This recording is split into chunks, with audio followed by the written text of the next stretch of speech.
Channel education universe. आज हमारा electrostatics पे दूसरा लेक्चर है। वीडियो आने में थोड़ी देरी हो गई, कुछ टेक्निकल इश्यूज थे और थोड़े पर्सनल प्रॉब्लम। टाइम ना वेस्ट करते हुए आइए शुरू करते हैं इलेक्ट्रोस्टैटिक्स का दूसरा लेक्चर। इस लेक्चर में हम basically electric field lines, dipole movement, movements of force तक ही कवर करेंगे। गॉस लॉ को हम नेक्स्ट लेक्चर में रखेंगे क्योंकि उसमें 2-3 डेरिवेशंस हैं जो कि काफ़ी इंपॉर्टेंट हैं और बोर्ड में काफ़ी पूछे जाते हैं, तो उसके लिए हम एक अलग वीडियो रिकॉर्ड करेंगे जो आपके लिए काफ़ी हेल्पफुल होगा। तो आइए शुरू करते हैं फिलहाल पहले टॉपिक से, जिसका नाम है इलेक्ट्रिक फील्ड। इलेक्ट्रिक फील्ड होता क्या है? Space around the charge up to which its electric force can be experienced. Electric fields को हम अगर समझें तो इलेक्ट्रिक फील्ड्स को अगर किसी स्पेस में हम एक चार्ज को रख दें और उसमें due to which its electric force, उसके कारण जो इलेक्ट्रिक फोर्स हो उसको एक्सपीरियंस करें, तो वही उसकी इलेक्ट्रिक फील्ड होती है। फिर उसके बाद जो इसकी यूनिट होती है वो होती है न्यूटन पर कूलम। फिर मैंने सेकेंड लाइन लिखी है कि एक टेस्ट चार्ज लिया है मैंने Q0, आपको दिख रहा होगा, उसको हमने एक इलेक्ट्रिक फील्ड का E माना है हमने। उसमें अगर उस टेस्ट चार्ज Q0 को रखें तो जो फोर्स निकलेगा वो F इक्वल्स टू Q0 निकलेगा। तो if a test charge Q0 is placed at a point where electric field is E, then the force on the charge F equals to Q0 उस charge पे जो force आएगा उस E electric field के होने के कारण वो Q0 होगा। और एक बार 1-2 नंबर में ये भी देता है, फिगर कभी कभी पूछ लेता है। पॉजिटिव चार्ज के लिए जो इलेक्ट्रिक फील्ड का फिगर होगा वो उसमें इलेक्ट्रिक फील्ड की जो लाइनें हैं वो आउटवर्ड्स की तरफ निकल रही होंगी और फोर्स भी इसमें अलोंग द फील्ड लाइंस पे लगेगा। और नेगेटिव चार्ज के लिए force invert the field lines लगेगा, मतलब आप कह सकते हैं अपोजिट। और जो इसमें इलेक्ट्रिक फील्ड लाइन है वो नेगेटिव चार्ज की ओर जाते हुए आपको दिखाई देंगी। अब देखते हैं कुछ points of the electric field strength को देखेंगे पॉइंट चार्ज के लिए, पॉइंट सोर्स चार्ज के लिए, और वो r डिस्टेंस पे है, जो कि होगा E equals to 1/4 pi epsilon naught r square into r cap. ये वेक्टर फॉर्म है और नॉर्मली ये होगा E equals to 1/4 pi epsilon naught 1/r square. कुछ पॉइंट्स है नोट्स में, उसको देखते हैं। जनरली जो है electric field inside the cavity of charge conductor is 0। Electric field किसी चार्ज कंडक्टर में अगर कैविटी हो तो वहां पे जो इलेक्ट्रिक फील्ड होगी वो 0 होगी।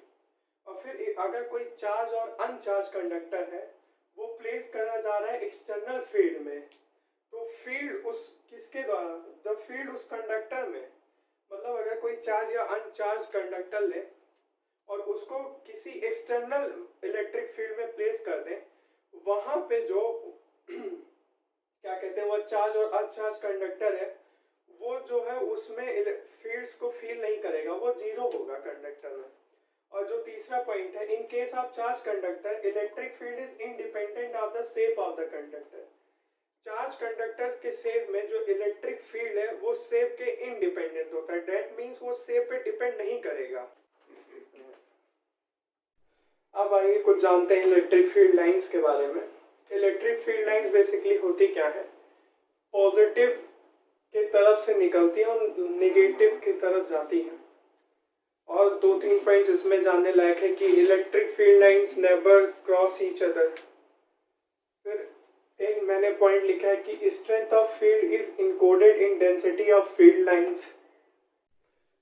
हमारा अगला टॉपिक है इलेक्ट्रिक डाइपोल।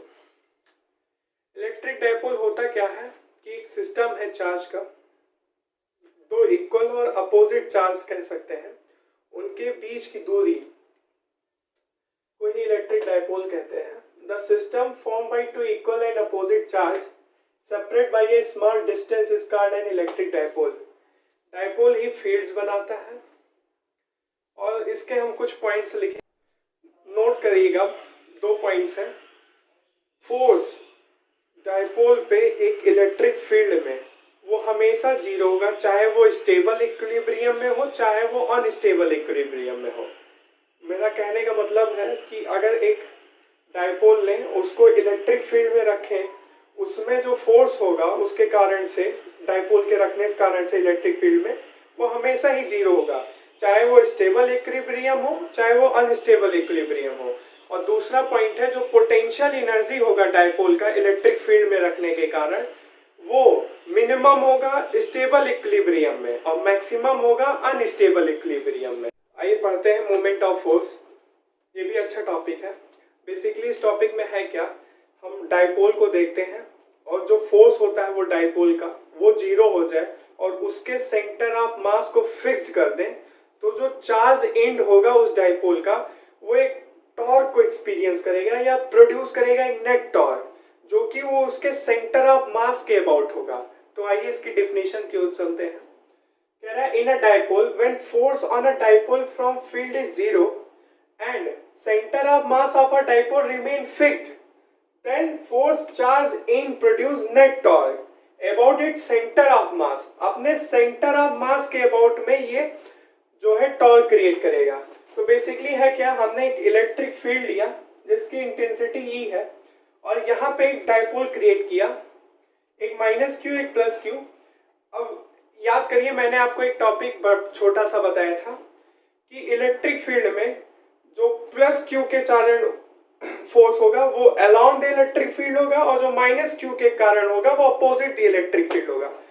तो आपका एक पॉइंट यहाँ पे रिवीजन फिर से मैंने करा दिया है और याद रखिएगा हमेशा, ये पॉइंट बहुत जगह यूज होता है और काफी इंपॉर्टेंट है। तो प्लस क्यू के कारण अलाउंड द इलेक्ट्रिक फील्ड फोर्स लगा, तो force on due two plus Q charge वो होगा क्यू ई और माइनस क्यू के साथ वो भी क्यू ई। तो जो टॉर्क होता है वो एफ डी साइन थीटा होता है। तो क्यू ई और डिस्टेंस दोनों के बीच का डी है, डी लिखेंगे साइन थीटा जो कि बराबर आएगा पी ई साइन थीटा के। तो torque equals to P into E लिखते हैं, पी क्रॉस ई। और इसके दो पॉइंट्स हैं जो कि इंपॉर्टेंट है थोड़ा। क्या है कि अगर थीटा 0 डिग्री पे हो या 360 डिग्री पे हो, तो जो डायपोल एग्जिट इन है स्टेबल स्टेट, मतलब यहाँ पे अगर अपन साइन थीटा को 0 कर दें या 360 डिग्री कर दें, तो जो डायपोल होगा वो स्टेबल स्टेट में एग्जिस्ट करेगा। और यहीं पे अगर हम थीटा को 180 डिग्री कर दें, जो डायपोल होगा वो अनस्टेबल स्टेट्स में एग्जिस्ट करेगा। अभी हमने दो पॉइंट्स देखे थे, आइए कुछ पॉइंट्स और हैं जिन पे एक सरसरी निगाहों में अपनी नजर डाल देते हैं। क्या है वो पॉइंट्स कि एक यूनिफॉर्म इलेक्ट्रिक फील्ड में जो डायपोल जो है वो एक्सपीरियंस करता है टॉर्क को, हमने देखा net force on dipole is zero.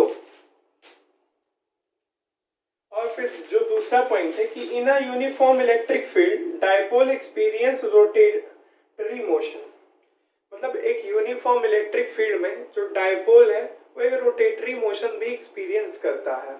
और नॉन यूनिफॉर्म इलेक्ट्रिक फील्ड में जो डायपोल है वो टॉर्क और नेट फोर्स को एक्सपीरियंस करता है। लेकिन ध्यान रहे यूनिफॉर्म इलेक्ट्रिक फील्ड में नेट फोर्स जो है जीरो था, यहाँ पे नेट फोर्स जीरो नहीं होगा, यहाँ पे नेट फोर्स कुछ। आइए देखते हैं अगला topic, electric dipole movement. Electric dipole movement है क्या? इलेक्ट्रिक डायपोल मूवमेंट एक वेक्टर क्वांटिटी है जिसकी यूनिट जो है कूलम पर मीटर है। और इलेक्ट्रिक डायपोल जो वेक्टर फॉर्म होगा इलेक्ट्रिक डायपोल का वो P equals to Q cross 2A between pair of charges Q and minus Q। मतलब अगर डायपोल मूवमेंट निकाले इलेक्ट्रिक डायपोल का, मतलब वेक्टर फॉर्म है, वो P equals to Q into 2A होगा। वो होगा क्या कि बिटवीन पेयर्स ऑफ चार्जेस, दो चार्जेस के पेयर में, जो कि एक प्लस Q है एक माइनस Q है। और एक पॉइंट लिए P at a distance R, ये यहाँ इस सेंटर से इस सेंटर की डिस्टेंस R है, यहाँ पे एक पॉइंट लिए P। फिर कह रहे हैं the centre of dipole on the charge Q from R, जो कि R जो है मच ग्रेटर देन है A से। तो total field at point P, जो P पे जो टोटल फील्ड होगी वो कितनी होगी? E equals to 4QA upon 4 pi epsilon naught R cube, जो कि लिख सकते हैं उसको 1 upon 4 pi epsilon naught 2P by R cube.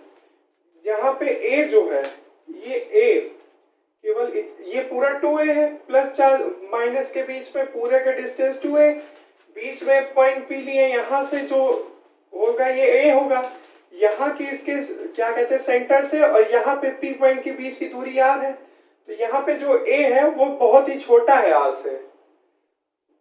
फिर उसके बाद दूसरा एक पॉइंट है कि for a point P on a equatorial, अगर इक्वेटोरियल प्लेन ले रहे हैं P पॉइंट पर, वहां पे जो चार्ज होगा, किसके चार्ज के कारण, प्लस क्यू माइनस क्यू के कारण जो इलेक्ट्रिक फील्ड होगी डाइपोल की, वह जो है काफी लार्ज डिस्टेंस पे होगी। कहने का मतलब है E इक्वल्स टू जो होगा 1/4πε0 P बाई आर क्यूब होगा। यहाँ पे देखिए एक चार्ज हमने प्लस क्यू लिया, एक चार्ज माइनस क्यू लिया, दोनों के बीच की डिस्टेंस को 2a लिया, और यहाँ पे कहीं हमने पॉइंट लिया था P, और जो कि r डिस्टेंस की दूरी पे था, और ये एंगल था थीटा। अब पॉजिटिव के लिए तो अलोंग द इलेक्ट्रिक फील्ड लगेगा, नेगेटिव के लिए अपोजिट, और इलेक्ट्रिक फील्ड थी इधर। डाइपोल में 2 पॉइंट्स और हैं जो कि बहुत जरूरी है, जे के लिए भी ये काफी इंपॉर्टेंट है कि क्या है, work done in rotation to dipole from θ1 to θ2। हमने देखा था इलेक्ट्रिक फील्ड में जब दो चार्ज के बीच में एक का फोर्स अलोंग द लगा था, एक का अपोजिट, वहां पे जो एंगल थीटा था, अगर उसको रोटेट करें θ1 से θ2 में, और उस रोटेट करने में जो हमारा वर्क डन होगा वो होगा एक्सटर्नल इलेक्ट्रिक फील्ड में, वो होगा W equals to PE cos θ1 minus cos θ2। और जो दूसरा पॉइंट है, जो पोटेंशियल एनर्जी होगी, पोटेंशियल एनर्जी वो होगी minus of PE cos theta. इस पोटेंशियल एनर्जी की चर्चा हम दूसरे चैप्टर में करेंगे एनसीईआरटी के, जो कि इलेक्ट्रोस्टैटिक पोटेंशियल एंड कैपेसिटेंस नामक चीज है। और इस लेक्चर में हम गॉस लॉ को इसलिए नहीं रख रहे हैं क्योंकि गॉस लॉ के साथ साथ उसमें 2-3 डेरिवेशन है जो कि इम्पोर्टेंट एग्जाम के लिए काफी इम्पोर्टेंट है, इसलिए उसको हम अगले लेक्चर में देखेंगे और उनका डेरिवेशन हम काफी अच्छे से देखेंगे। तो आज के लिए बस इतना ही।